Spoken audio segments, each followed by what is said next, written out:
If you look through boxing history, all the champions came from struggle. I think to a certain extent, you need that struggle to be able to... What started that dream and that ambition to get into boxing, and who was young Larry? I've always had a dream of being a sportsman. I wasn't always a boxer at first. It was actually when I was around 19, I ripped my hamstring training. After that second hamstring rip, I was just like, you know what, I'm going this. Like as a dad as well, isn't it? You always have that, and a husband, you have that thing at the back of your mind, like, I am the provider, I'm going to provide, I want to... Yeah, 100%.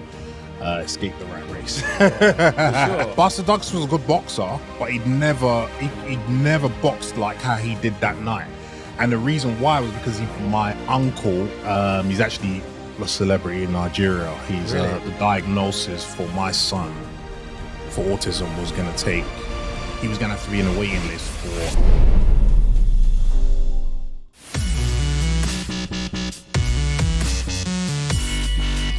Guys, welcome back to my podcast. I'm Harinder Mullet, and today I've got an amazing guest who started off as a boxer, professional boxer, and has now taken his hand to acting. We're going to go through the challenges, the struggles, life, and what's been going good for him now. Without further ado, Larry. Larry, welcome to the podcast, man.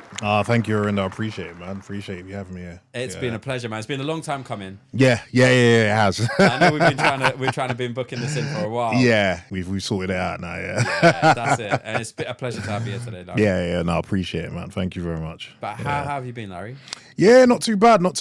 I recently, like literally days ago, had a hip resurfacing, which is similar to a hip replacement, but it's like a more advanced version that allows you to be able to participate in any sports after. Walking around in crutches and, taking opiate medication and being at 6s and 7s and all of that. So yeah, it's a bit crazy the last few days, but yeah, it's got to be done, innit? It's got to be done. Yeah, no, that must have been quite difficult for you. Yeah, man. I mean, the operation took place on the 12th. I went home the next day on the 13th and just been recovering at home now. So yeah, my missus has been taking care of me. Shout out to Danny. My son's, missus, man. yeah, son's been making it hell for both of us. Shout out to my son. But no, he's cool, and it's just been my missus has been looking after both of us. You know what I mean? So it's been all right. You know, I mean, just being able to just be at home while I recover has been cool. That's good. And you're taking off time off work and stuff. 100%. I'm just gonna be at home chilling. I mean, the recovery could be probably will be months, if not up to a year. So it's gonna be long. Let's just say it's just gonna be long. So, and I don't want to rush anything. So yeah, it's important that the recovery is like takes its time and it's done properly, right? Rather than sort of rushing into like sort of the athletical side of yourself and into the sports. Yeah, I mean that because normally that's what I would do. But obviously with a big invasive surgery as this is, you have to take your time. You have to take your time because even when the initial 2 months passes by and all the major aches and pains are for the most part subsided, I think you still got a lot of stuff to work on because it's still getting the body used to the new hip and getting your body to start moving in a different way than it's been used to for the last few years because your hip was bad and now it had to adjust the way it moved to minimize the pain.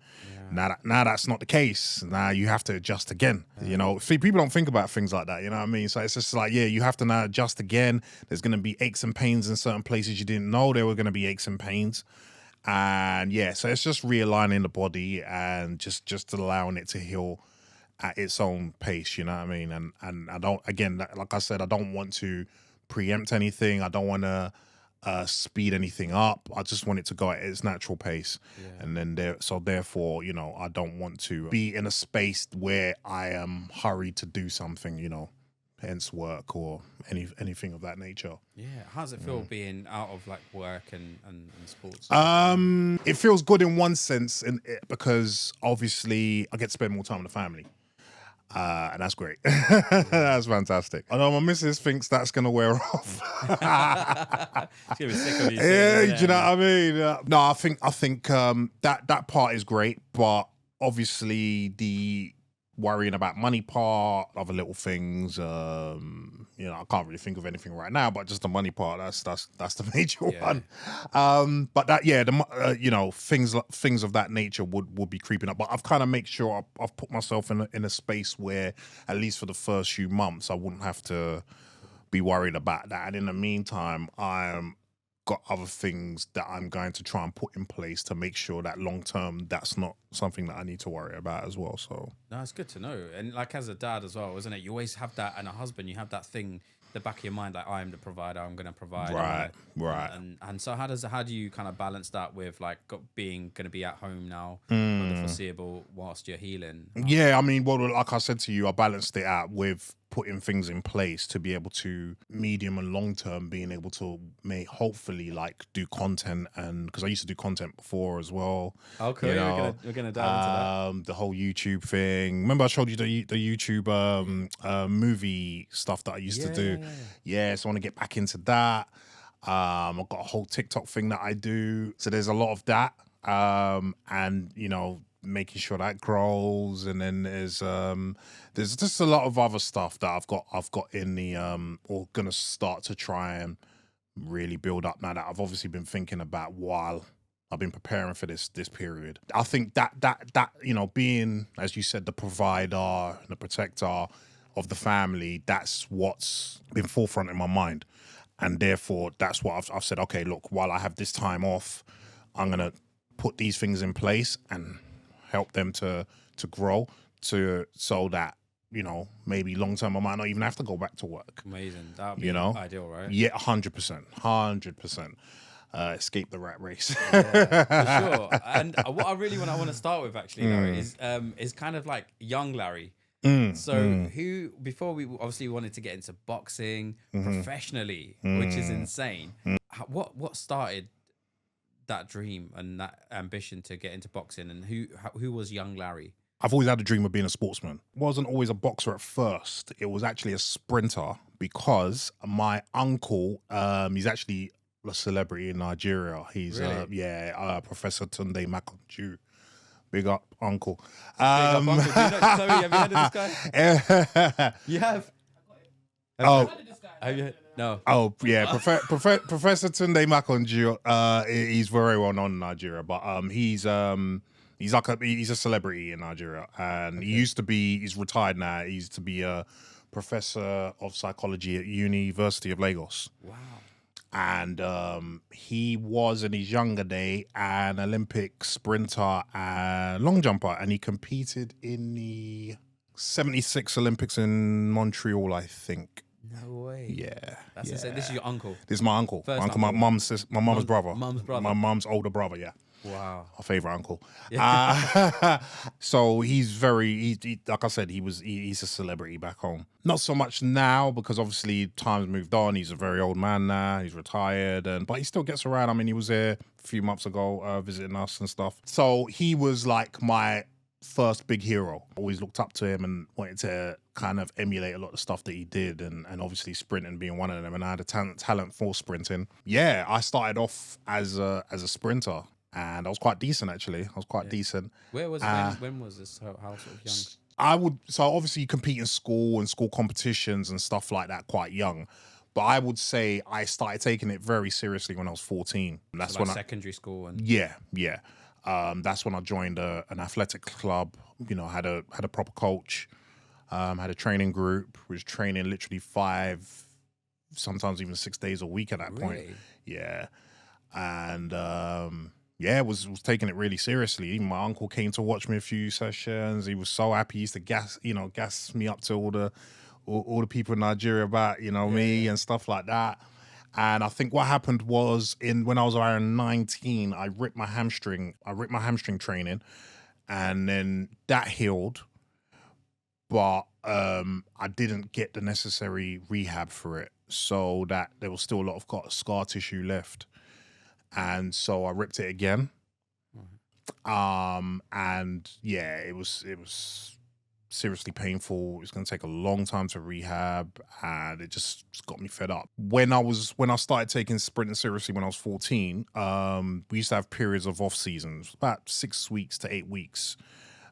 between the end of the season in the summer and the beginning of the winter season, the indoor season. In between those, like they'll give everyone a break, but I never used to really want a break. So I used to go to the boxing gym to train.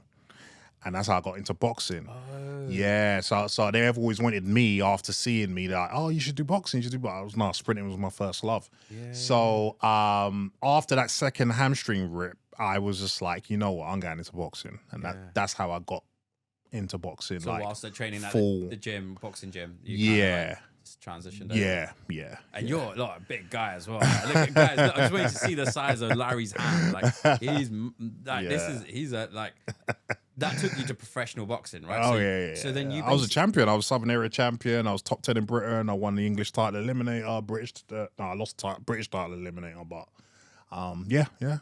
That's insane. Man. So Larry, so you've gone from a hamstring injury and you started boxing. It wasn't like Peacock's gym or something, was it? Was it like kind of local to? Actually, it was a very famous amateur gym, Repton. Okay. Yeah. That's where I did my amateur career. So it was the same one Audley Harrison was at. Trying to think of anyone else that has come from Repton. It's like one of the most famous boxing clubs in the UK. Really? Whereabouts? East London, Bethnal Green. Bethnal Green. Yeah, okay, cool. yeah, It all yeah. started there, didn't it? Like Bethnal Green. Yeah, there's a lot of good clubs. I forget a lot of them now, but yeah, there was a lot of good clubs, a lot of good amateur and professional gyms there. Wow. You know, but yeah, Repton was where I was. It was really good fun, and just you know, working with everyone there and learning about the sport and developing and so on and so forth. It did, you know, really. It was really cool. It was really cool. Sounds it. And so you've gone from like your hamstring injury. So is it from 14 onwards until like, is that where you really just started focusing on boxing a lot more? No, so I would say from about 1920 on 2020 onwards. Yeah. So that you know, 14 was when I decided, okay, we're gonna pursue sprinting. And then you get the hamstring tear. Probably the first big hamstring tear probably happened when I was about 18. Right. And then the second one happened when I was about 19. Ooh. And then 20, I decided, right, we're just going to do boxing now. So, yeah. Wow. And so how often did you used to train when you sort of decided to just do boxing? No, actually, more than at that point, it was still around 6 days a week. Really? Just like the athletics. Yeah, you can't, if you're doing any sort of performance sport, you can't escape training almost every day. Really? You can't. You can't. You just got to do it. And even at the amateur level, if you want to be at the top of the amateur level, you've got to do it multiple times a day. Really? As you do it, because when I turned professional, I was then training twice a day, 6 days a week. Yeah. Really? Yeah. And at the beginning of my professional career, I was doing that with a full-time job. That's insane. How do you balance a full-time job and training at the same time? And like, that's a good question.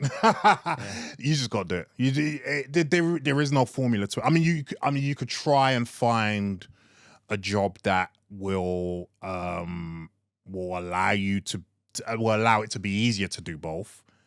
And I think one thing I will say is that that's a lot easier to do nowadays than back then, because there's a lot more remote jobs. Yeah, you got that flexibility nowadays. Yeah, you got a lot more remote jobs now. You can do online, you can do it from home, you know, and stuff like that. So because the traveling element and all of that, takes things away, and then you got more time to recover, you know. So what sort of work were you doing at the time? I was a membership sales manager for Solbell Leisure Centre. Okay. Yeah, in Finsbury Park. So, so were you able to train in the leisure centre, or was it kind of? No, because I had to train at the boxing gym. Boxing gym, yeah. So you're like, it's like kind of like 3 times, like eating 3 times a day, like training 3 times a day. What was you do, like morning, breakfast, lunch, dinner type kind of? Twice a day. Yeah. So, the morning session would usually be really early. So it will either consist of at that time a long run. We're talking about when I was a professional, right? Yeah. Yeah, it would consist of a long run, an interval run, and then you got the afternoon session, which would then consist of technical session, sparring session, strength and conditioning session. So it all depends on where you are in that week, where you are in terms of being there to fight, and where you are fitness level wise, So It's insane. Yeah. So what was the point of where you kind of went from like sort of amateur to professional? So I competed in the national novice finals. My first national novice finals, because I found it when I was an amateur, I found it really hard to get a fight. I'll tell you a story. It shows you how hard this was. Me and my brother, who used to compete with me as well, we went with the whole Repton team to box the Dockers in Northern Ireland. We do that every year, right? They do a weigh-in of everyone the day before. All these bouts have been set now, so we know who we're fighting, but we haven't seen them though, but we know the names. Okay. So we finally get to see everyone that day. So we've flown over, we've got into our hotels, the Europa Hotel, if everyone knows it, in Northern Ireland, very famous hotel. Yeah. We've done that. We've got to the hall where we're going to do our weigh-in. I've seen the guy that I'm supposed to be fighting. My brother's seen the guy that he's supposed to be fighting. My brother's quite a big guy as well, actually. We've weighed in, we shook each other's hands. We're like, okay, cool, it's on. Like, we're happy, wicked. Yeah. So let's go get some rest, right? The day of the bouts, we traveled down to the venue and were promptly told by our coach that, your guys have decided not to show up. What? Yeah, they're not showing Why up. were they scared because they? You tell me, all right, but they're not showing up, and that happened a lot. Really? That happened a lot. Wow. That happened. So my fights, I think two of my fights. I had a 13 bout amateur career, and out of those 13 bouts, only 2 of them were club shows, like that one, where a club just fights another club The rest were championship fights, because no one can pull out of a championship fight. Okay, yeah. Do you see what I'm saying? Yeah, So that literally, but that wasn't good for me because I couldn't prepare properly for a championship fight. Yeah. You haven't got that practice in it. Right. So it was funny because the first national novices that I entered, so they got international novice championships in when you're an amateur. They have the under 10 and the under 20s. That year when I did the under 10s, guess which other boxer did the under 10s and ended up winning it? Tyson Fury. No. Yeah. Really? Yep, Tyson Fury. So he ended up winning it. I got to the national quarterfinal. Okay. But obviously, lack of bouts didn't help me. So yeah. And then the year after that, I did the same one again. Still under 10 bouts because I couldn't get hardly any fights. And that one I got to the actual final. I was knocking everyone out because by that time I got with a really well-known professional boxer called Terry Dunstan, who's still a good friend till today. And he really took me under his wing and taught me boxing in a way that no one else could have done at that time. And got to the national finals, but then got screwed on points in the final. Really? I mean, I knocked the guy down. Yeah. The guy got a standing 8 count, and I ended up scoring 0 at the end of that fight. What? Yeah. Do you think there's some like fixing going on? Do you know what? With points scoring system in amateurs, not necessarily. So let me explain the point scoring system in the amateur game. And they still got it till today. So they did that to combat cheating. Because there's a very famous story, I think, of Roy Jones getting the bronze medal in the Olympics because he was cheated. Right. Against the Korean guy that he fought. Okay. Right. So I think that's when they bought the points because it was so blatant. We know how good Roy Jones is, a legend, you know what I mean? Yeah. So but basically what it is that you've got 5 judges and at least 3 if they see a scoring punch, at least 3 of those judges has got to press the button within 0.5 or something to that nature seconds of each other to score a point. Ah. which is so complicated. Yeah. Is that how it works? That's how it works. Okay. So they'll do this like live as it's going, isn't it? Yeah, So it wouldn't yeah, be yeah, like, yeah, yeah. So they might be at an angle where they don't see the shot.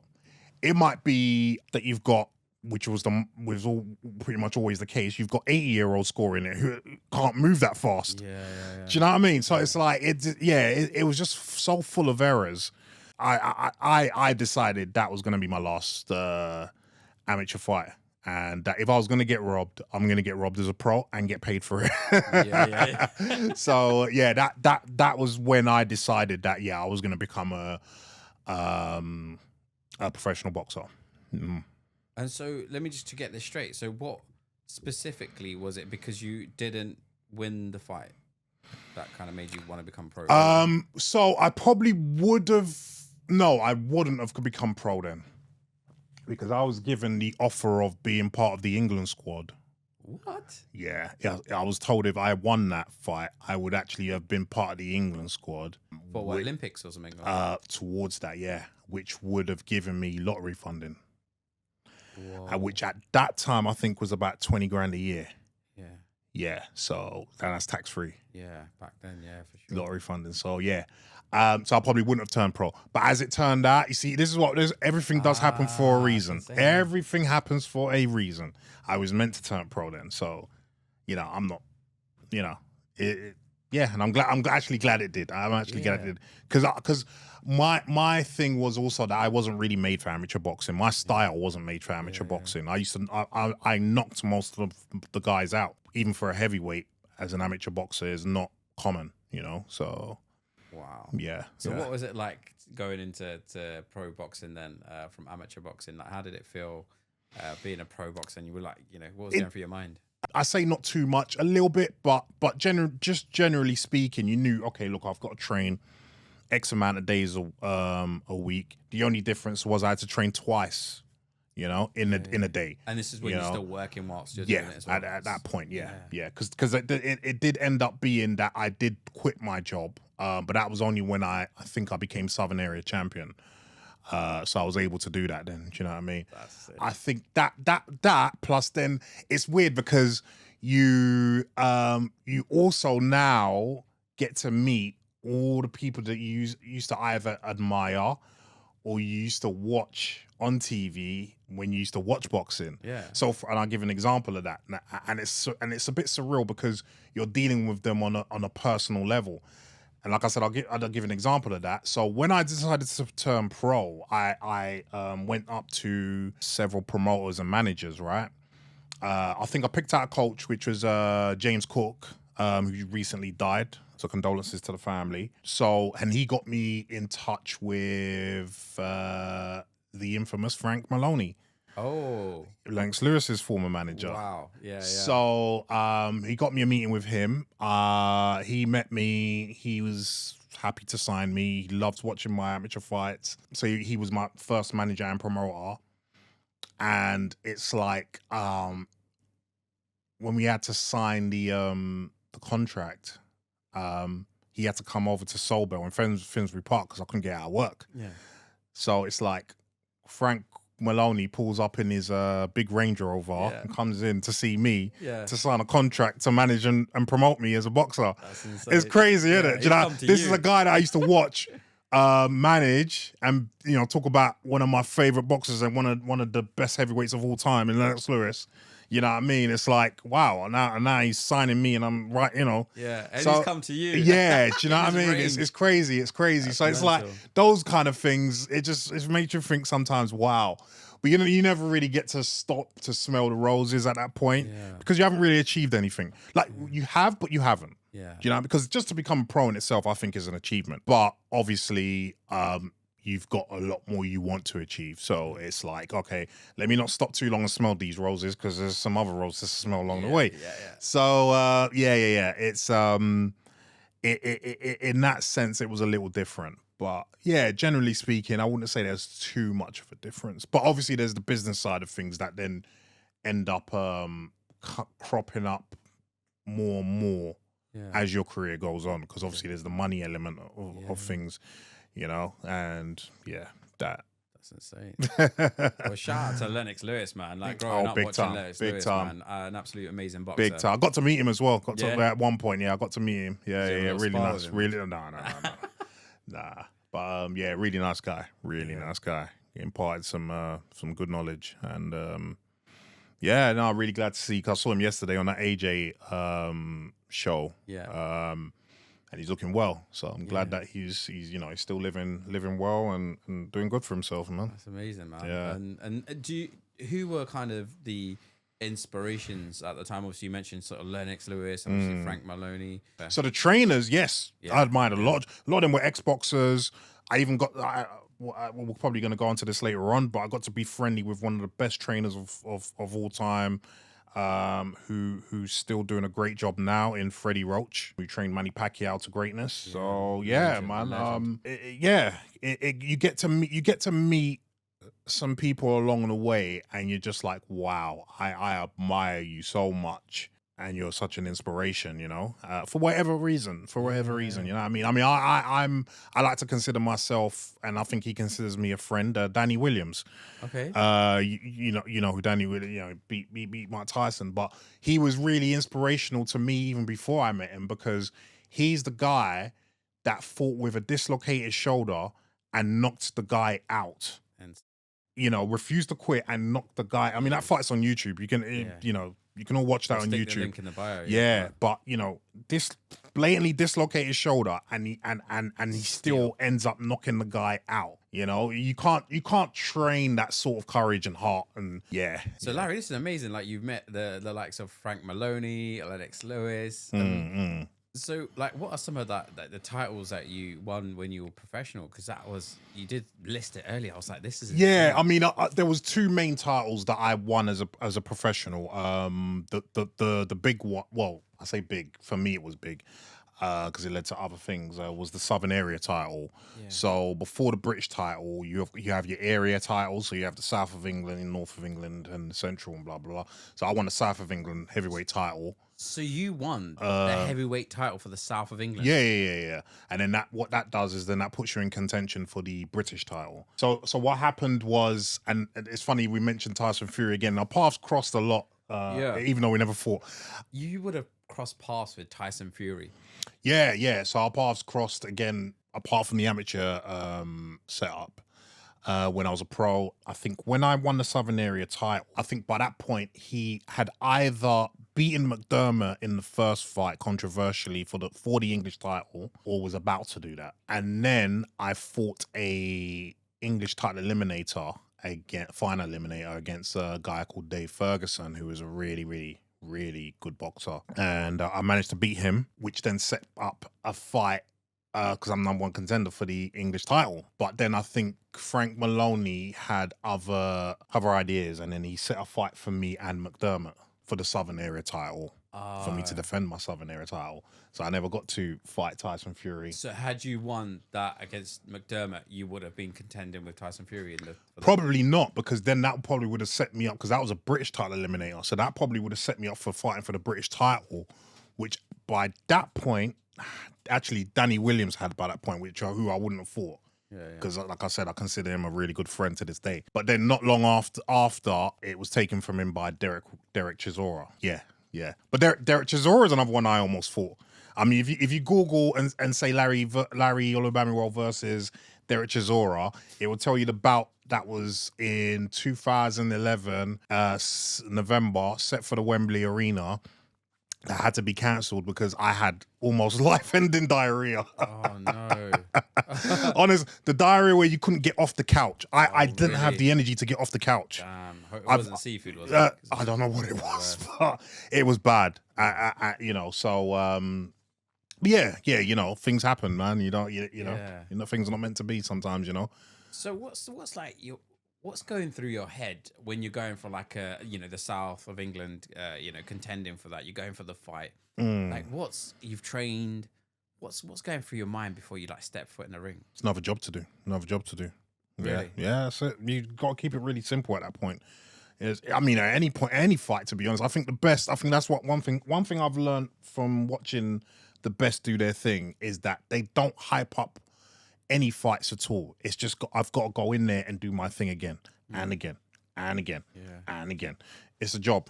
Any that I have seen like hyped up, you've seen like these little videos online and stuff. Any that I do see hyped up, you see them just getting battered because they're like overconfident, or they're probably too scared. So they're overhyped, and they've got to they're insecure, so they've got to hype themselves up into the fight for whatever reasons, you know. So that's one thing I did learn. So even though it is hard, because obviously you want to celebrate your victories, you want to, especially the titles and stuff like that, you do want to celebrate that. But in the harsh world of boxing, and you got to remember that for the most part your boxing career is very short. Yeah. So you want to try and achieve as much as you can in it. What's the typical like timeline for like a boxer? I think it depends on the weight that you're at, because the lower the weight, the less time you have in your prime, and that's purely because you have to make weight, and making weight ages you. It ages you as a fighter. This is why you would never see a world-class 45-year-old flyweight. That's never going to happen. Yeah, makes sense. That's never going to happen. But we've had the oldest heavyweight champion in George Foreman at 45. Really? Was he 45? Yeah. And Bernard Hopkins, who ended up at light heavy, ended up doing that at either 47 or 48, he won a world title.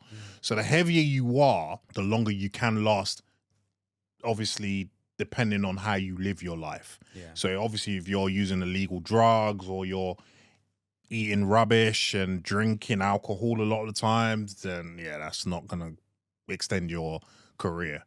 But yeah, I mean, it just depends on the weight, to be honest with you. Yeah, I think there's no answer to that question, to be honest with you. Yeah. And what was it like being like a professional for the time that you were like a professional boxer? Which is a great achievement in itself. I think it's amazing that you've got to that point and you nearly crossed paths with Tyson Fury. Imagine if it carried on, like you would have fought him at some point, man. Yeah. Like, don't know if you'd have been sitting on my podcast, man. So I'm grateful for you being here. But what was like a kind of a day in the life of being a professional boxer? Like, oh, it was fantastic for me.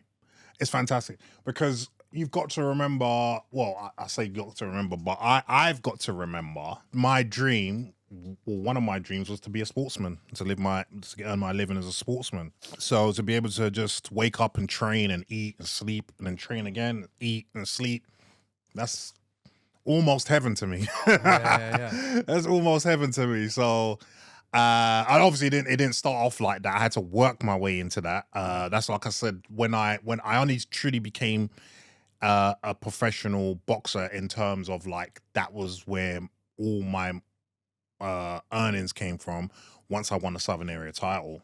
Okay. Prior to that wasn't the case. So you were having to work and doing that while yeah, exactly. But because I won the Southern Area title, I was then able to get some sponsorship and so on and so forth, which then allowed me to top up my earnings and be able to be a true professional, you know. But that I think that's one of the big problems with boxing today.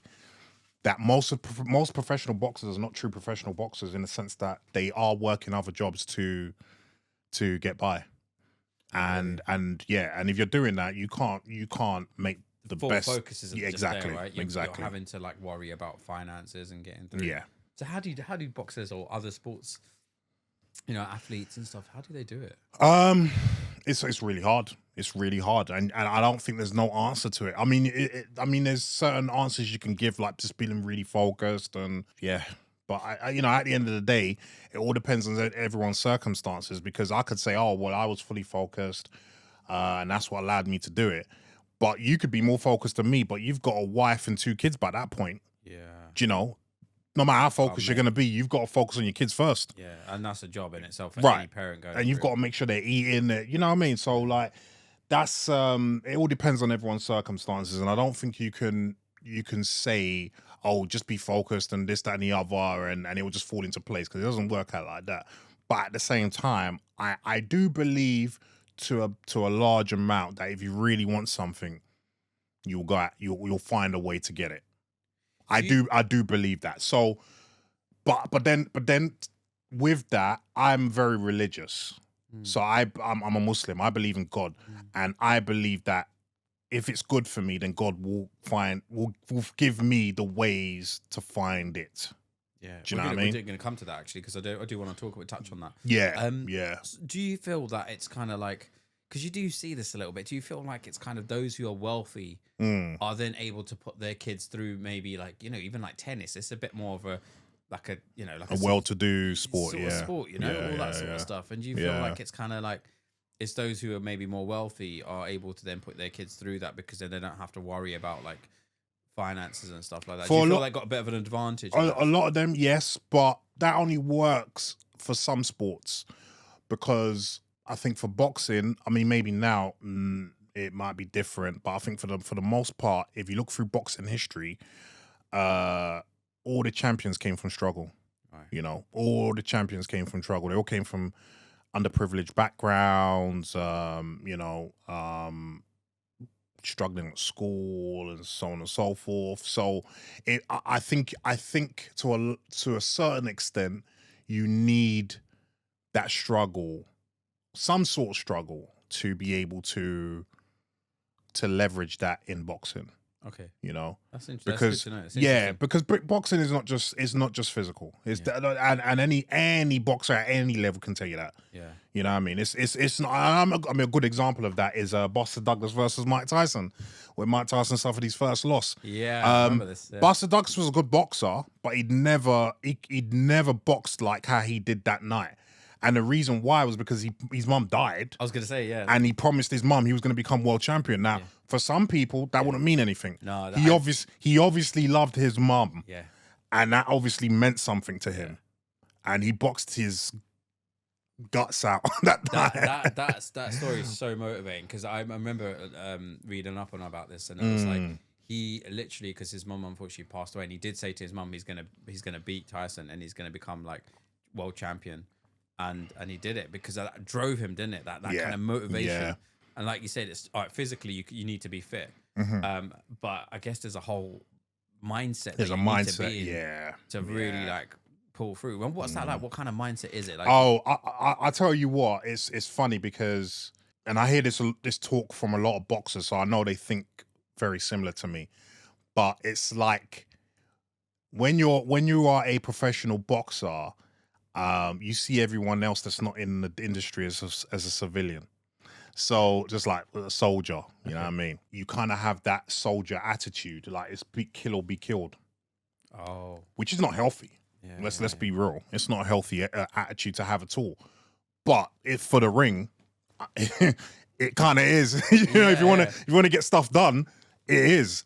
But and that's why I'm glad I never had kids at that point, you know, because that would be, especially for someone like me who values family immensely, that there would have been a disconnect there at some point. You know what I mean? Yeah. But that's how I used to think. I used to think, and I'm embarrassed to say it now. Some fights I don't care if I'm living or dying. I'm really? Gonna win. Yeah. Is that what's going through and your I head? think back to that now, and I'm just like, what the hell was I thinking? So you're like, I don't care if I live or die through this. And I know a lot of fighters think that way. I know a lot of fighters think that way. That's insane. Do you know what I mean? And I know there's a lot of fighters who have kids that think that way, and that's why I said that couldn't work for me. But at that point, when I only had kids. My son recently, I only got the one. So and I sometimes, actually it's funny because I sometimes look at him and I think, how the hell could I think like that? Yeah. Because you wouldn't be here for one. Yeah. But like, do you know what I mean? Do you know what I mean? And I'll look at him and I'll just think like, wow, imagine if something, I mean, God forbid, imagine if something did happen, I wouldn't even have this little boy now. Bro. You know? And it's, I don't know, you've got kids, so it's a game changer, isn't it? Yeah, big time. And it's, I mean, then the thought process is more akin to thinking like that to their protection. Cool. No problem. Yeah, but for a ring, you know, it's not the healthiest, but. So just want to touch on this because we'll come on to family in a bit later. I do want to come on to that. Because we spoke about that on the way. Yeah.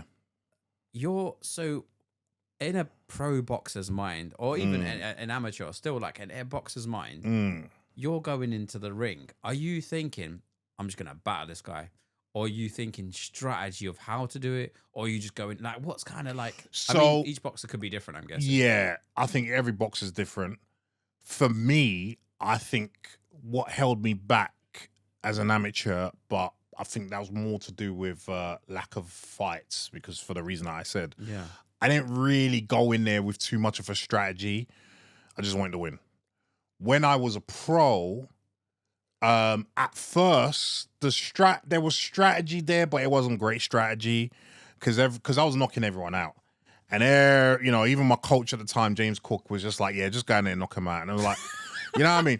But bro, with your hands, man, but listen, there's always been power punches. At some point you're gonna find not one, not two, but a few people that are not gonna be knocked out, no matter how hard you hit them. What do you do then? Do you know what I mean? So it's like you gotta have a plan A, plan B, plan C, and that's why one of the reasons, obviously, I was so grateful to have worked with Freddie Roach. Because he's great at that. He's great at working at strategies for a particular fighter, finding out that particular fighter's weaknesses, working out a plan that highlights their weaknesses and highlights your strengths while hiding your weaknesses. It's not easy. No, this is what I'm saying. That's why Freddie Roach is as great as he is. He as a coach, his strategic know-how. I don't want to say unmatched, because I know there are other coaches out there that can do the same, but it's very few and far between. And sometimes, well, most of the time, they always say that the coach can't make the fighter. It's the fighter that makes the coach. I think that's true to a large extent, but in certain cases, I think the coach can make the fighter. And I think in Freddie Roach's case, he could make a fighter. Wow. He could be that difference that gets the fighter to win. That's insane. Yeah. Just for how strategic he is and how he can use that strategy, I believe in that a lot. I think I do believe actually you're only as good as your teacher. So if your coach or your teacher's kind of got the knowledge, the experience, the mindset, and the way of training you, and also coupled with the fact, if you know how to learn, if you're able to have the mindset of learning, because anyone could come in there with attitude, and if you're not with the right attitude of learning, then you're not gonna learn, right? But if you're ready, you're prepared to learn, the teacher's gonna be even better for you, because you're gonna take on that knowledge. You're gonna be like a sponge. The problem is nowadays, and this is in all fields. No one is willing to humble themselves enough to learn. No, 100%. That's the problem. That's Everyone thinks they know it all. Yeah. And that's why I'm glad that I've been blessed to be humble. And when you say humble to people automatically think, oh, it means downplaying yourself to make someone else shine, or not allowing yourself to shine. No, that's not what it means. It means being honest with yourself. It means being really honest with yourself.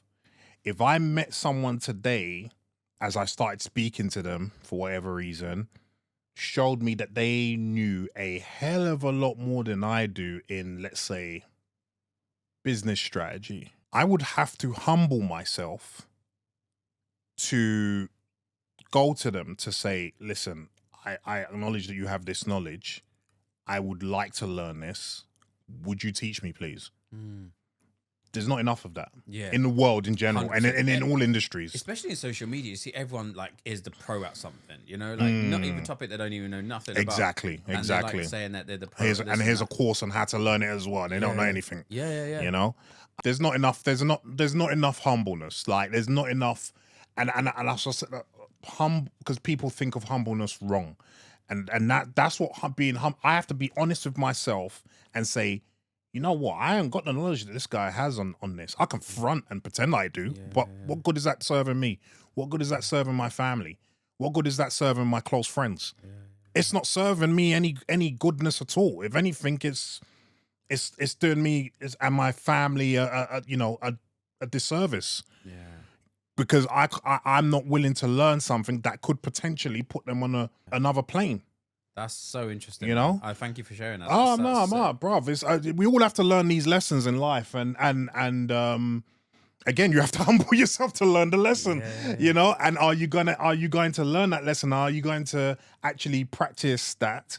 And are you going to impart that to other people? You know, so people. That's why, because I remember I bring up the humbleness thing because I saw a post maybe a few weeks ago where someone was telling.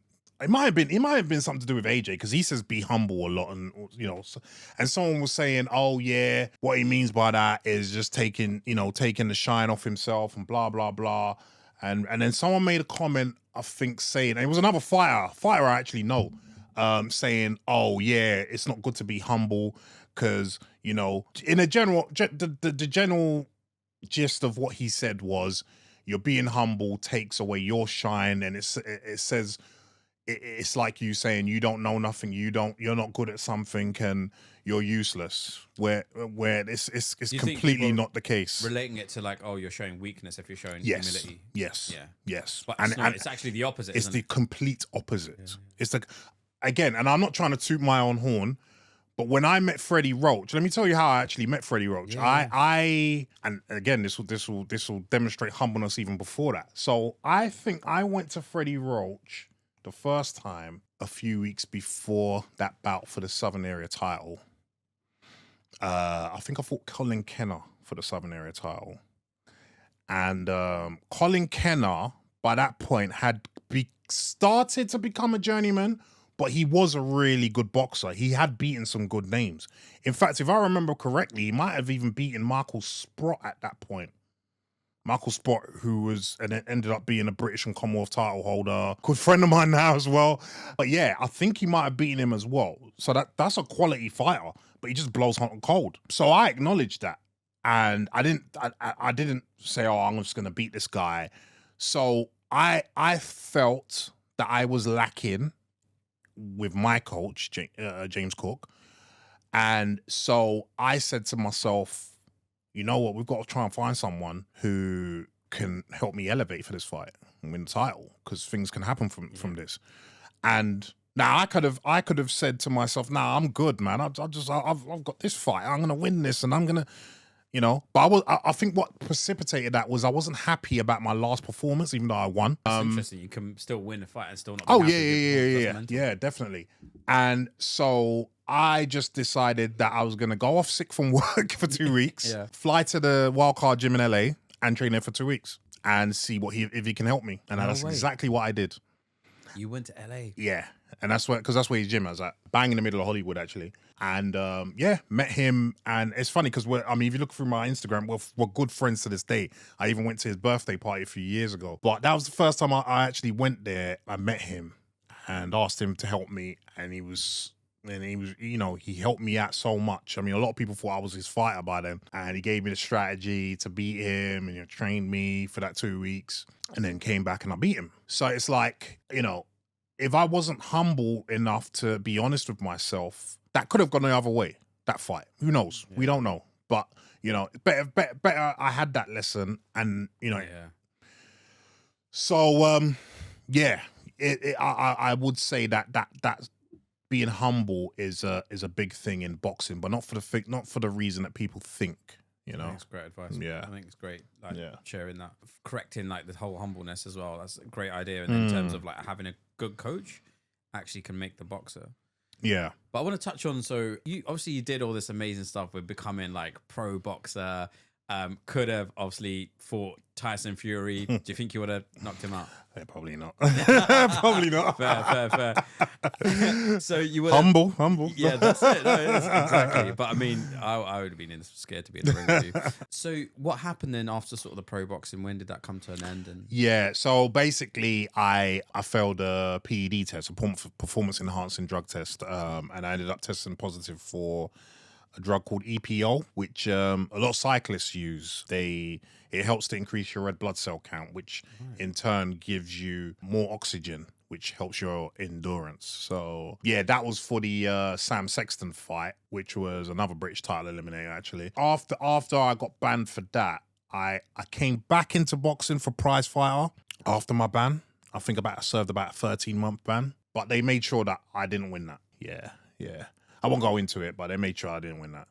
But I wasn't that bothered, to be honest with you, because by that time I was very disillusioned by boxing because they tried to make me the scapegoat and pretend that, you know, other boxers weren't using PEDs, which now we know it's mainly the majority that are using, not the minor, you know. But yeah, I just decided to myself in the hotel room that night after Prize Fighter, you know what? Let's start doing the acting for real now. Let's really start concentrating on the acting because, like I said earlier, there was two things that I really wanted to do when I was growing up. I wanted to be a sportsman, but I also wanted to be an actor. Brenda, as you know, being from an Asian family and me being from an African family, that's not really looked upon as a career. 100%. And I do love the alignment that there is but amongst the two sort of communities, like the South Asian community and the sort of African communities, because we're both like very family orientated. Yeah. But then there's also that whole idea of kind of like the stigma, like, oh no, don't bother doing the creative or sports field or anything like that. It's always kind of focusing on maybe, I don't know, business or some sort of profession. Being an engineer, lawyer, or, you know, doctor, stuff like that. But yeah, so it never crossed my mind to do it as a degree or anything like that. But I just thought to myself, you know what? I'm in a time of my life now where I want another challenge. I really want to do this. I had met a former boxer who was now an actor called Gary Stretch. But a lot of people know he fought Chris Eubank for the world title when Chris Eubank was at his prime. And he beat him, didn't he? Chris Eubank beat him, yeah. Okay. Yeah. But Gary Stretch went on to become an actor, and he actually starred in Alexander with Colin Farrell. Yeah, so he's still acting to this day. He lives in LA. But I met him. I was introduced to him. He was a really nice guy, and he said to me, "Look, you've got to go to drama school and do it the right way, the same way you did your boxing. You've got to train, you know, as an actor. You trained as a boxer. You got to train as an actor. You can't use your boxing fame to get into acting. It's not going to work long term. If you want a long term career, and I'm always about longevity. So, and it's something that I love to do. Well, I knew I'd want to love to do. So I enrolled in drama school for 3 years. Was that here in London? Yeah, it's the Identity School of Acting. So it's the same one that John Boyega went to, Letitia Wright, Malachi Kirby, Danson Idris. They've got an amazing roster of former students that went there, and yeah, man, it was an eye-opening experience, and I've learned a lot of stuff from my acting career that I can even put into life in general. But yeah, and then so from there I got my first agent, got put up for auditions, and just slowly and surely climbed the ladder. Because you featured in like EastEnders, you featured in some cool stuff, which I've seen on your you got a little reel on your Instagram, haven't you? Yeah. And you got all that kind of your show reel of like the things that you started. Yeah, because you need, as an actor, you need a reel of like clips of little clips of things that you've done to be able to show a potential agent, casting director, and so on and so forth. So yeah, like you said, I've done 2 episodes of EastEnders where I was a guest star. I've done Venom 2. I did Silo. I had to do an American accent for that. I remember seeing that. Was that in the kind of coffee shop or something? It was like a... No, that was the one where Silo was the one on Apple TV where they got that stairs that we were running up and then we're having a fight on the stairs. Yeah. Do you remember that one? Yeah. Yeah. I've done a lot. I actually just wrapped on a film called Tales from the Trap. It stars a few new grime artists, including Fumes the Engineer, who's a really well-known artist himself. But it's produced by an actor and producer, Terry Stone, who's known for the Bonded by Blood films. And yeah, it should be a good film. I think it should be releasing at some time in 2026. So I'll keep you informed on that one. Yeah, let us know. Share it, and we'll share it on our Instagram as well. Yeah. Because it is cool. Like the way, so those who don't know, the way I actually bumped into Larry is that we're both working on a production called Fightland, which will be probably released next year, and it's been executively produced by 50 Cent. And it actually is a boxing series. Really cool. I managed to actually sit in the editing suite with one of the editors and see like the editing of episode 3. Oh, really? Which was insane. And I was like, it reminds me of kind of a crossover of kind of like Mobland and Top Boy, but with boxing elements to it. So, but shout out to all 50 Cent, Rafa, Damien, the showrunners, all the locations team, Christian, the whole team. And it was really cool because we were speaking at probably, I think, the second location. Yeah, And that's when we decided, because you was telling me, like, you're a pro boxer and you done this. Yeah, and that. yeah. And I never got the audition for this.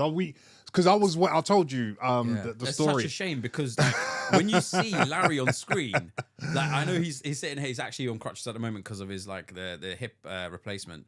But when you see Larry on screen, you're like, this guy's big, bro, and like and you've got that element. Like it kind of reminds me of like Frank Bruno, but in a different, like a newer age. And so it's amazing seeing you on screen when I saw you reel. So yeah, thank you, appreciate it, man. This Fightland was one of the projects that I told my agent, look, you've got to get me put out for this, and my agent's written, my new agent, been with him for like about a year and a half now. He's really good. And he got me seen for everything else I asked to get seen for, but not Fightland. And I was thinking, why is that? This is right up my alley. And then when I asked you, because I didn't know who the casting director was at that point, and I asked you, and you told me who the casting director was, and it kind of made sense why. Made a few inquiries, and yeah, but it's good because at the end of the day, I got to meet people like yourself. I got to meet a couple of other people on the set, and it's funny how you don't know who does what, because you mentioned Christian McWilliams. Christian's sister used to be the casting director for the Bond films. Yeah. She's like known. Yeah. Debbie McWilliams. I actually knew who she was. Really? Well, yeah. And her office has now been taken over by Christian's daughter, Jemima McWilliams. Oh, cool. So it's like, you never, that's why I always tell people, look, talk to as many people as you can. And it doesn't matter in what capacity. And especially in doing what you want to do, because you never know. Yeah. You never know. It's insane. A massive shout out to Christian, who actually, hopefully, will be coming onto my podcast. Big love to you, Christian. Big love to Christian. His whole family, like, is well too. Like you said, Debbie McWilliams. One of his daughters is like she was the post production supervisor, Kitty. And his other daughters as well have been on set as well. So yeah, well-to-do family and an amazing family, really lovely family. So that's 100%. Insane. But hopefully season 2, man. Yeah, you never know. I'll be waiting. Yeah, definitely. I'll be waiting for my audition invite. You know what I mean? But yeah, that would have been amazing to be part of. But you know, obviously as an actor, but obviously I did the security for it. So yeah.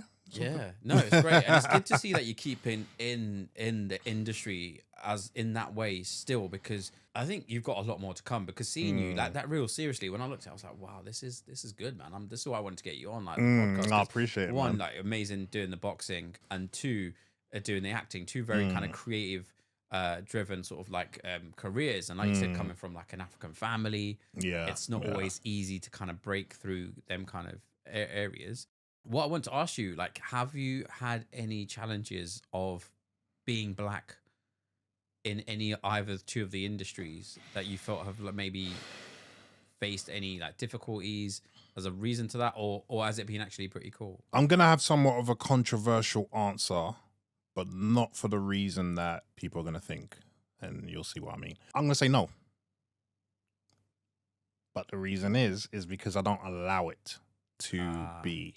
Because for me, like, okay, I'm going to face that no matter what industry I'm going to be in. And people think, nah, that can't be true. But yeah, it is true. Any industry you want to be in, cleaning, you're going to face something like that. You know what I mean? You're going to face some sort of racism, you know. Obviously, depending on the industry, you'll face more of it. And it's well documented how much racism is in the acting industry, the entertainment industry as a whole. And as far as boxing is concerned, well, we all know about that. But if you allow things to like that to, first of all, dictate who you're going to be or how you're going to act, then the racists have already won, because they've changed you. Because if that's something that you normally wouldn't have done, and now you've done it, because you perceive that you were going to be, you're going to be, I don't know, something racist was going to happen and it was going to take an opportunity away from you, then they've won. So there's that element of it. But I would also say that, again, this is where I come back to my belief system and my belief in God. Whatever's meant for me is meant for me. Whatever's not meant for me is not gonna touch me no matter what. So I could put everything in place, you know, to make sure that all the racists don't get to me. And I'm just being hypothetical, obviously. and I still won't get the job. You know what I mean? So people have got to. I think, generally speaking, I think it's there. There's no doubt about it. I'm not saying it's not there, but I think it's people's attitude to it is what dictates how successful you will or won't be, as opposed to that being there. Because is that there? Yes. Has there been plenty of Black and Asian people that have been successful in that field? Yes. So therefore, it didn't hinder them. Why does it have to hinder you? Yeah, that's so empowering. Do you know what I mean? That's And this is, so I'm gonna get into. I'm like I said, I'm very religious in terms of I rely on religion and God to shape who I am. Yeah. I'm always of the belief, like I said, whatever's gonna happen to you is going to happen to you. But I believe that my belief in God can always change things around in an instant. I've seen perfect examples of that in my life, throughout my life. I've been involved in so many different things, and I think back years later, and I think that could have gone left. That could have easily gone left. And being real with you, I don't know why it didn't go left. Do you know what I mean? It's them moments in it that kind of just really like, what just happened? And that's when you know there's a divine force. Because you can't explain it any other way. You can't explain it any other way. You know? And I've obviously people who don't think like I do will try to, but again, their explanation won't make sense. And that's why I think that there's a saying in Islam where they say that if how you see Allah, God, is how He will be towards you. Okay, interesting. It's a really good saying. I love that. Yeah. If you see Him as wrathful, angry, that's exactly what you're going to see in your life. If you see Him as merciful, loving, and that's exactly what you're going to see. And I believe that 100% because I've had that happen in my life, and it's transformed me. And when it transforms you, the way people have to deal with you as a positive, but like I've always said, one thing that Allah blessed me with is being an eternal optimist. No matter what situation I'm in, I can see the good in it. And I think if you can look at it from that perspective, you've cracked it. That's amazing, man. You've cracked it. And ever since I've met you, you've been like always positive, man. I've never seen you right like and down or like right, even if you're feeling it, like. And I was in great pain, as you know, when we first met. Yeah. I was in a lot of pain. Couldn't stand for much. I couldn't stand for too long because obviously my hip. But I'm still happy. You know why? Because there's people a lot worse off than I. Now I know, because a lot of people think, well, that doesn't help my pain, does it? No, you're right, it doesn't. But when you think of that aspect, and then you also look at how those people are suffering, and if you would like to be in that state, why you're not in that state, it will start to make sense. Yeah, you know. Yeah. No, I agree. Just be the eternal optimist. In whatever situation you're in, be the eternal optimist. No, amazing. Thank you for sharing that. That's beautiful. Like where did was you already like, were you born Muslim, or like did you sort of convert? Like what was your story? My mum is from a Muslim family. But she became a Christian when she married my dad. And but I became Muslim when I was 21 or 22. Yeah, 21 or 22. So yeah, for more than half my life now I've been Muslim. So, and it sounds like it's really helped your journey. Oh, just big time, having that faith, big time, that mindset. And don't get me wrong, because you always get this with people who, when you say that's why I qualified religion. And when I say I'm religious, I'm not preaching around the corner and all that. I just use it in my life. That's it. I try to do the best I can using the religious tenets of my religion in my life. Yeah. That's it. Doesn't mean I'm the best Muslim in the world, because I'm definitely not that. You know, that's all that means. Just do the best you can. You know what I mean? And it sounds like it's really helped you. I mean, from the journey that you've had of like being like in a runner, like athletics, to then going into boxing professionally. Not just, we're not talking amateur, we're talking, you know, the Southern champion of Britain, to then going into acting, which we'll go on to now as well. Like Faith it sounds like it's played a really amazing part of your life, a big part, and it's also kept you positive. And that anyone does meet you, they feel the positivity, sorry, straight away. And that's what I love that you said that. Thank you very much. And that's exactly what I wanted. There's too many. Listen, there's too many, for obvious reasons, very many obvious reasons. There's too many sad people in the world. We're not happy. We wake up in the morning, we're not happy. We have to go to a job we don't like. We've got probably situations at home we don't like. I get it. I'm not saying anything. So if I can add a little happiness to someone's life, no matter what, I said a little joke, and vice versa, it's lovely. Do you know what I mean? That gratitude, isn't it? That appreciation. That's it. Because there's so many people that are worse off. Yeah. And I'm not saying thinking that way is going to take the pressure off you. It doesn't. But again, when you start changing your mindset in things, you realize the opportunities that you have within your situation, as opposed to the other person. Do you know what I mean? Who's not probably saying, "Oh, my situation, blah blah blah blah blah."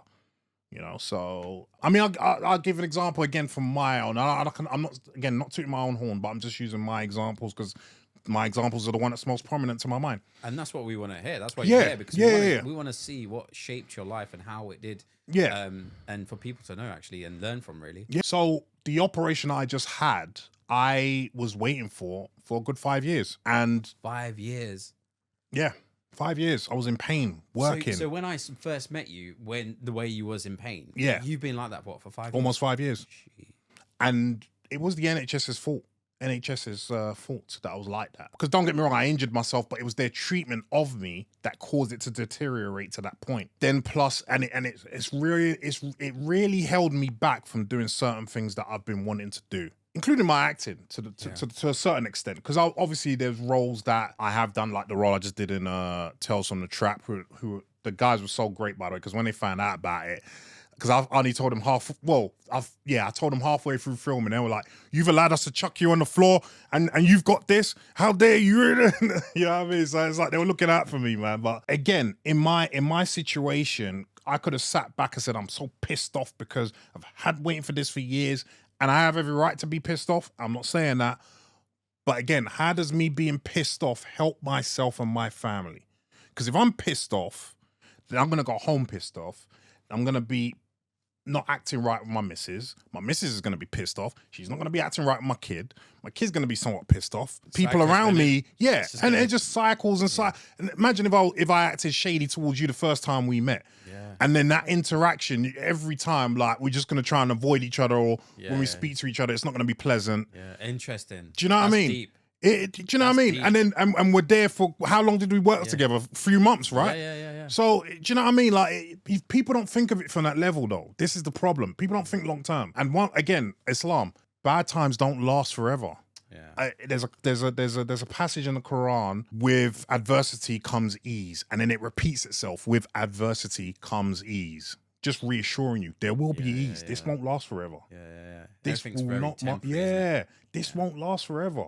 Yeah, there will be a solution to this. And so with that, and just remaining positive and knowing that I've been blessed with positivity, I think that helps me a lot. It allows me to the best of my ability to be able to transfer that to other people in ways that might help them.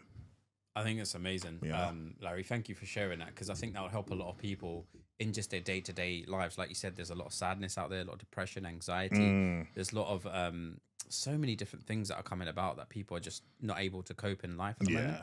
Thanks, a great teaching to share. Yeah, no, I appreciate it, man. Appreciate it. I'm still learning, man. And this is what I want to touch on to next, because there's a couple of things I do want to touch on. But you mentioned to me just now, actually, that your son has autism. Yes. And he's 4 years old. And I think it's a big topic, because we covered it in a couple of episodes ago, where we've got a filmmaker who's neurodivergent, and it took her 8 years to get diagnosed. Wow. And so you was talking to me about this in the car, and I think it's an amazing learning here for other parents as well. How did you find out about your son's autism, and how did you deal with it? I've got two sisters. The youngest one is autistic. My mum and dad at the time went through a lot to get her the help that she needs, or, and to even find out what they're entitled to, first of all, to get the diagnosis and all of that, just all of that. And I mean, my sister's in her mid-30s now, so we're talking a long time ago. Has it changed somewhat now? A little bit, but not by much. I was told that the diagnosis for my son for autism was going to take, he was going to have to be in a waiting list for about a year. And I'm just like, why is that taking a year? Why?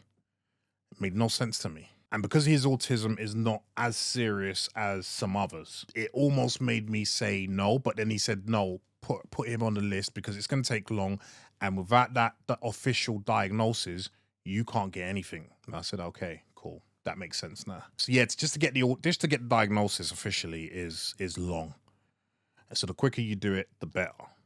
And then once you get that, then just go into every single thing that you can, any single resource that's available to find out what you're entitled to from the government in terms of help, money, for instance, disability allowance, carers allowance. You know, the government do expect you to do a lot of the stuff yourself.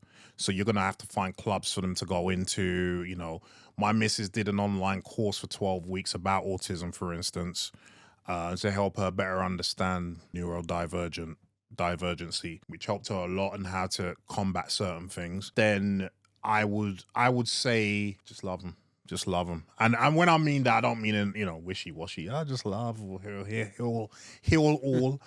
No, but I just mean just you know, they're doing the best that they can. And at the end of the day, if they feel that they're being loved, then, you know, they'll do the best that they can. They'll continue to do the best that they can. No, thank you for sharing that. Yeah. I mean, because it's quite we're quite lucky nowadays that there are some sort of ways to find out about it, some diagnosis, some systems in place. And that. How did you first know about that your son might be neurodivergent? So, like I said, my youngest sister is neurodivergent. So there's certain telltale signs, like if they're walking on their tiptoes all the time, that's a big telltale sign. If noise is a trigger, they get upset when they hear loud, sudden noises. That's a trigger. Speech delay is another trigger. So we noticed a lot of these traits in my son. So we kind of knew that he was autistic. So we started to get things in place even before the diagnosis had taken place. Because the diagnosis is really for when he starts school, which he has now, obviously being 4 years old. It's there to get an educational plan together. So for instance, we're trying to get for my son a 1-to-1 because he's in reception, but he's not in a proper reception class. He's in a class with other neurodivergent kids, but they want to put him because he's so good. But they want to put him in a normal class, but I'm not happy for them to do that until he has that 1-to-1 put in place. And these educational plans take a while sometimes as well. So because you were saying that if they're not diagnosed like early on, it can take ages. Like we had like Sophia, she's like 8 years, and that was quite late in the day. But I'm thinking, I'm saying to you, the educational plan, like it's in a few months, might not even happen for another year. It takes ages, and he's already been diagnosed. Yeah. So there's other things that just take time for whatever reason. Do you know what I mean? Yeah. But you can't get hung up on that. You've just got to let that play out, as you know, and let that process go, and always obviously keep on top of it, but also make sure there's other things that you're doing, and you know you're liaising with the teachers, and you know just trying to do the best that you can with them. No, thanks for sharing that. Yeah. I think that's great. And like, was there any other specific advice? Because you gave some really good tips for like parents there. Yeah. But is there any other advice you give to parents who may either feel like their child might be neurodivergent, or there's signs of it, or they are? Like, is there anything that I would say if you think your child is neurodivergent, you got a good idea that they are. If you've had cases of that before with a family member and whatnot, I would say get them diagnosed as soon as possible. If they are neurodivergent, depending on how severe they are, I would say, and this was told to me by a lot of people who had to deal with help neurodivergent children, is you have to keep them busy. Okay. You have to keep them busy. One thing they do like is routine. I see that in my son all the time. A little thing like he's got a routine, for instance, where when his mum brings him back, he's got to take all his clothes off, like his hat, his coat and stuff, but he does it in a sequence that he wants it done in. If you diverge from that seat, he kicks off. Routine is very important for autistic children, and with that being said, so is activity. Having that activity routined into them is great for them as well. So those are the only things I could impart right now. I'm not an expert, so No, I think I'm that's learning. great. No, seriously, Larry, I think it's so great because I think these conversations need to happen a lot more, and there's not enough of them, and hence why I wanted to do this podcast and didn't realize which avenue it would take me down, but is to share more. Of people, maybe there's struggles or like, you know, medicinal or diagnosis or something. That people can learn from, really.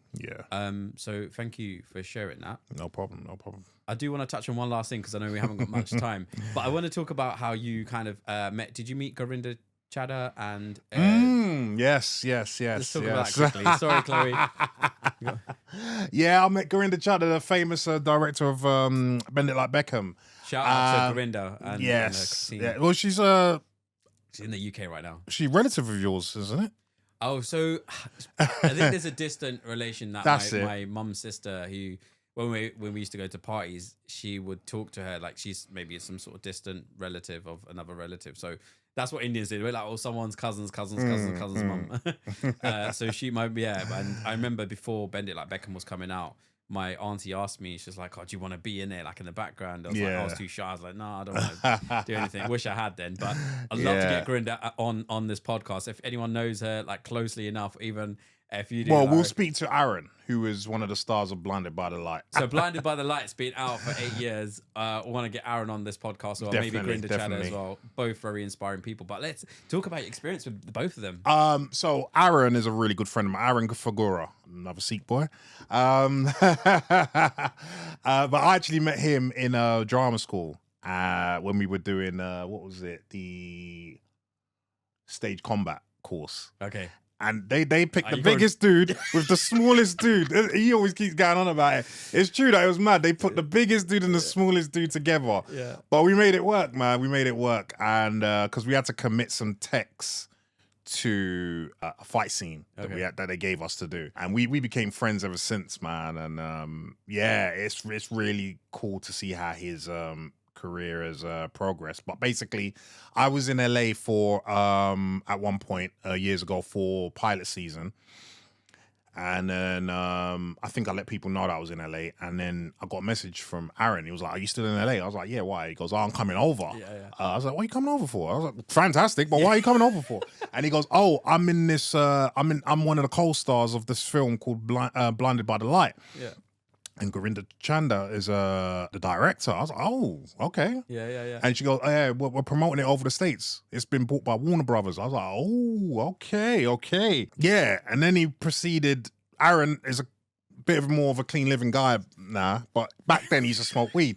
So, and I remembered that. So him was looking after our friends. So I said to him, oh, by the way, weed is legal out here. And he was like, what? Yeah. He was like, as soon as I get off the plane, I'm going to the dispensary. And that's exactly what he did. That's exactly what he did, man. But shout out to Aaron. Aaron's such a talented actor. We've got to try and get him on this show. And yeah, him, Aaron, there's a girl called Nell, and then there's another actor, Vivek Kara, who plays who's the star of the film. They came over to do the whole tour for Warner Brothers, promoting the film all over the States. So they were in LA for about a week. Yeah, so I got to spend some time with them in LA for a week. And it was good fun. Man. We had funny enough, we were talking about it the other day, and we were talking about how much fun we had together on it. And his career has been ups and downs to his career, but he's going to be coming back with Avengers. He's producing a film about a Canadian gangster who's a Sikh, and I don't know how far that is from filming, but he's working on it now. So yeah. Wicked. A shout out to Aaron for sure, man. Definitely, man. And I met Gorinda when we did towards the end of that week in LA, they did a showing of the film, like a screening, should I say, of the film. And it's funny, I met her and she was lovely. She's really nice. She lives in LA though, but she's in the UK, I think, promoting, is it Christmas Karma that's coming out? Oh, okay. Like that's her latest film. Right.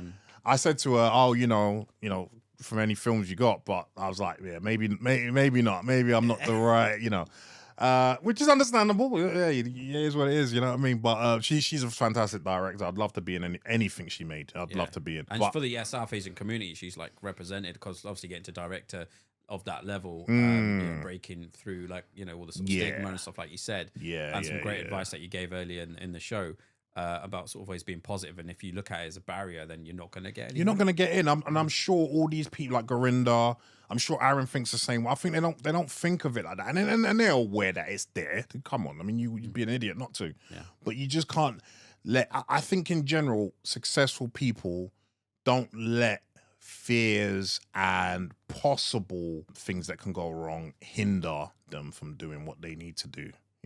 I think that's amazing, Larry. And I know we've come to sort of the end of the podcast. Larry, before we finish up, is there any advice that you'd like to give to either the youth or even someone who's maybe not so young in maybe pursuing a career in like boxing or acting or any of the creative fields? Or anything. Yeah, I mean, my uncle's got a good saying. He says, as long as there's breath in me, I can keep going. I definitely I can keep that one, because people like to look at themselves and think, oh, I'm too old now, or I can't do this, I can't do that. But if you really want to do it, there's always a space for you. There's a famous story of the lady who's dead now, but she played the really old elder in the first Black Panther film. Oh, right. Black lady, and she was really good in it. She literally only started acting 6 months before that. No way. And she was in her late 80s by then. Yeah. Oh, insane. Nah, this is why I always talk about positive. Just be positive. Just try. Don't think negatively. Because if you do, if that woman did, she should have missed out on that opportunity. Yeah, for sure. She just thought, I want to do acting 6 months ago, or 6 months or a year ago, before the Black Panther thing came her way. She was like, I want to do acting. Okay, I'm 80 whatever years old, but I still want to do it. There's characters that are that age. What can I do? Next thing you know, and her role in it is prominent. Like she's and I think she was in the second one as well. Yeah. But she died now. But yeah, imagine at that age and you're still very positive. So that's why I said, like, I think being positive and not thinking negatively for the most part. And we're all going to get negative, don't get me wrong, but I think as long as you pick yourself back up very quickly from that and just be positive, you'll be all right, man. You'll be all right. Larry, oh my gosh, amazing advice. I'm so sad that it's gone so quickly because we could have gone on for ages, and I'm sorry, Chloe, that it's gone over time. No worries, man. But thank you so much, Larry, for sharing your story about boxing, faith, acting, your family, autism. It's been a real pleasure having you, and I'm sure you got a bright future ahead of you, man. You've got. I hope so, man. I feel it, man. You've got bright, big things coming ahead of you, man. And I hope so, bro. I wish you all the best with the future of acting, and love to your family. Yeah, and thank you for sharing this. And would you come back once you are famous? Come on. Love it. Guys, Larry today has been amazing. I hope you've learned a lot from his journey today about boxing, about faith, about autism, about family, about the one biggest thing that he shared that I felt was really key in this conversation and his life is positivity. Always being positive will take you places. Like you can see barriers in your life, but if you see opportunity and you see positivity, you can break through them barriers. So once again, thank you to Larry. Thank you to you for watching. Please subscribe, hit all bell notifications, and like this video, and we'll see you really soon. Take care.